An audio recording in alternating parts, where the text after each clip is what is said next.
តើភាពភ័យខ្លាចកើតចេញមកពីណាភាពភ័យខ្លាចគឺកើតចេញមកពីអារម្មណ៍របស់យើងកើតចេញពីការគិតរបស់យើងកើតចេញពីអ្វីដែលយើងបានជួបហើយយើងមានអារម្មណ៍ថាយើងធ្វើអត់បានហើយយើងទៅជាភ័យខ្លាចតាមពិតទៅភ័យខ្លាចវាជាអារម្មណ៍មួយធម្មតាបើសិនជាយើងនិយាយសំណួរឆ្លើយសំណួរទូទៅគឺភ័យខ្លាចគឺជាអារម្មណ៍មួយដែលកើតឡើងចេញពីខ្លួនយើងប៉ុន្តែវាបែរជាធ្វើឲ្យយើងរអាមិនហ៊ានទៅធ្វើអ្វីដែលយើងចង់ធ្វើឬក៏មិនហ៊ានសាកល្បងអ្វីដែលថ្មី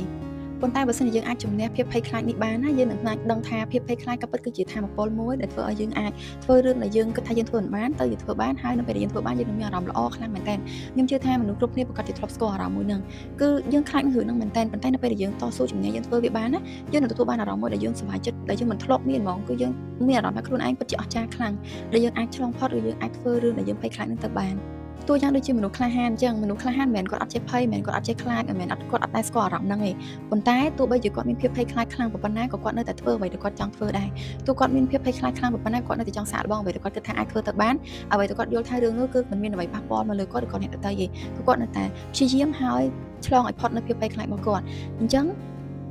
បើនិយាយជាក់ស្ដែងទៅដូចខ្ញុំឥឡូវហ្នឹងអញ្ចឹងការនិយាយនៅមុខទូរស័ព្ទឬក៏ការផុសវីដេអូខ្លួនឯងនៅលើ social media វាគឺជាភាពភ័យខ្លាចខ្ញុំកាលពីមុនប៉ុន្តែនៅពេលដែលខ្ញុំអាចឆ្លងផុតបាននៅពេលដែលខ្ញុំអាចធ្វើបានវាទៅជាចំណុចមួយដែលខ្ញុំសរសើរក៏ដូចជាមានស្នាមញញឹមចំពោះខ្លួនឯងខ្លាំងមែនទែនអញ្ចឹងខ្ញុំជឿជាក់ថាអ្នកនរគ្នាក៏អាចធ្វើបានក៏អាចឆ្លងផុតនៅភាពភ័យខ្លាចនេះបានដូចគ្នាដែរត្រូវចងចាំថាភាពភ័យខ្លាចគឺជាការចេញពីអារម្មណ៍របស់យើងការចេញពីអ្វីដែលយើងបានជួបហើយការចេញពីការគិតរបស់យើងអញ្ចឹងបើសិនយើងអាចជំនះការគិតនិងអារម្មណ៍របស់ខ្លួនឯងបានយើងនឹងទទួលបានអារម្មណ៍មួយដែលថ្មីដែលយើងមិនធ្លាប់បានទទួលទេ